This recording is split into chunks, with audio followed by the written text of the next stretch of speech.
warahmatullahi wabarakatuh. Salam sejahtera untuk kita semua. Perkenalkan, nama saya Nurul Jana. Saya dari program studi pendidikan guru sekolah dasar.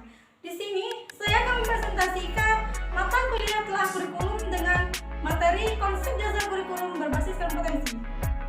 Konsep dasar kurikulum berbasis kompetensi. A. Implikasi manajemen berbasis sekolah. Manajemen berbasis sekolah atau school-based management adalah model pengelolaan yang memberikan otonomi atau kemandirian kepada sekolah dengan mendorong pengambilan keputusan partisipatif yang melibatkan langsung semua warga sekolah dengan standar yang ditetapkan. Manajemen berbasis sekolah ini bertujuan yang pertama, meningkatkan mutu pendidikan, yang kedua, meningkatkan kepedulian warga sekolah dan masyarakat, tiga, meningkatkan tanggung jawab sekolah, dan yang keempat, meningkatkan kompetensi yang sehat antar sekolah. Prinsip-prinsip umum pelaksanaan MBS di lapangan. Yang pertama, profesionalisme. 2. Pembagian kewenangan atau power sharing. 3. Pencapaian mutu pendidikan. 4. Partisipasi masyarakat. 5. Transparansi. 6. Pembentukan dewan sekolah. Pengertian kurikulum berbasis kompetensi. Kurikulum dalam pandangan modern diartikan sebagai pengalaman belajar yang diperoleh siswa di sekolah. 4 komponen utama yang terdapat dalam kurikulum yaitu tujuan, materi, strategi belajar mengajar, dan sistem evaluasi. Kompetensi itu sendiri dapat diartikan sebagai kemampuan dalam melaksanakan tugas yang diperoleh melalui pendidikan, latihan, dan bimbingan yang mencakup aspek pengetahuan. C. Karakteristik kurikulum berbasis kompetensi. Pengembangan kurikulum merupakan upaya perbaikan dan perubahan kualitatif untuk merespon berbagai pengembangan yang terjadi di masyarakat. KBK sebagai sebuah kurikulum memiliki 3 karakteristik sebagai berikut. Yang pertama, menitik beratkan pada pencairan target kompetensi.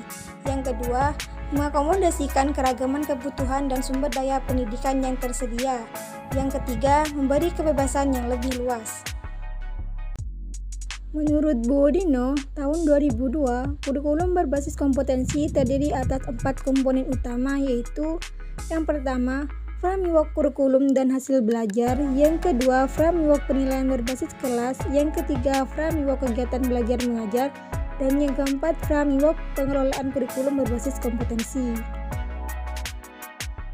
D. Prinsip pengembangan kurikulum berbasis kompetensi. Pengembangan kurikulum ini digunakan prinsip dasar, kesatuan dalam kebijakan, dan keberagaman dalam pelaksanaan. Pengembangan kurikulum berbasis kompetensi memfokuskan pada kompetensi tertentu berupa pedoman pengetahuan, keterampilan, dan sikap yang didemonstrasikan peserta didik sebagai wujud pemahaman terhadap konsep yang dipelajarinya. Selanjutnya, implikasi penerapan kurikulum berbasis kompetensi. A. Peran guru dalam pengelolaan pembelajaran. Guru perlu memiliki kompetensi dan profesionalisme yang tinggi. Secara garis besar, profesi yang harus dimiliki seorang guru adalah menguasai bahan, mengelola proses belajar mengajar, mengelola kelas, menggunakan media atau sumber, menguasai landasan-landasan pendidikan, mengelola interaksi belajar mengajar, menilai prestasi belajar siswa, mengenal fungsi dan program pelayanan bimbingan dan penyuluhan, mengenal dan menyelenggarakan administrasi sekolah, memahami prinsip-prinsip dan menafsirkan hasil-hasil penelitian. Keterampilan melaksanakan prosedur mengajar meliputi keterampilan yang diperlukan untuk melakukan kegiatan sebagai berikut. Yang pertama, kegiatan mulai pelajaran. 2. Kegiatan mengelola pelajaran. 3. Kegiatan mengorganisasikan waktu siswa dan fasilitas belajar. 4. Kegiatan melaksanakan penilaian prosedur dan hasil belajar. Dan yang kelima, kegiatan mengakhiri pelajaran. Peran guru dalam pembelajaran adalah PLOREV, yaitu planner, organizer, dan evaluator, ditambah peran sebagai pembimbing. Planner, peran guru dalam merancang atau mendesain kegiatan pembelajaran. Organizer, peran guru dalam mengorganisasikan fasilitas dan media pembelajaran yang digunakan untuk memudahkan siswa dalam belajar. Evaluator, tugas guru dalam melakukan penilaian, baik dalam pembelajaran atau kemampuan siswa. B. Implementasi KBK melalui pembelajaran terpadu. Konsep pembelajaran pada hakikatnya terbagi ke dalam dua konsep, yaitu proses pembelajaran yang dilakukan oleh siswa dan proses mengajar yang dilakukan oleh guru.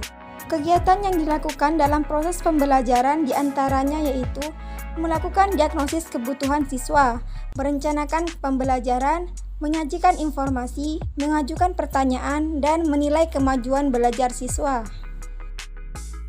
Pembelajaran terpadu merupakan suatu konsep pembelajaran yang memungkinkan siswa, baik secara individu ataupun kelompok, untuk aktif dalam menggali dan menemukan sendiri suatu konsep dan prinsip secara holistik, bermakna, dan otentik.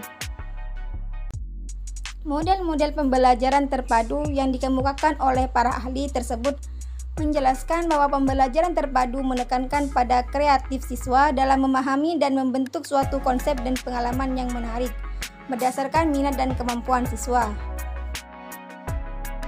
Menurut Arif Rahman, untuk mencapai hasil pendidikan yang baik perlu dikembangkan faktor, yaitu partisipasi aktif dalam kelas, manajemen kelas, adanya suasana kompetisi yang sehat, menghargai kerja keras, kemandirian akademis, merasa sama kedudukan antar siswa, menghormati sama teman, suasana demokratis, hubungan guru dan siswa, kegiatan belajar mengajar bermuara untuk memperbaiki martabat diri. Sekian presentasi dari saya, kurang dan lebihnya mohon dimaafkan. Wassalamualaikum warahmatullahi wabarakatuh.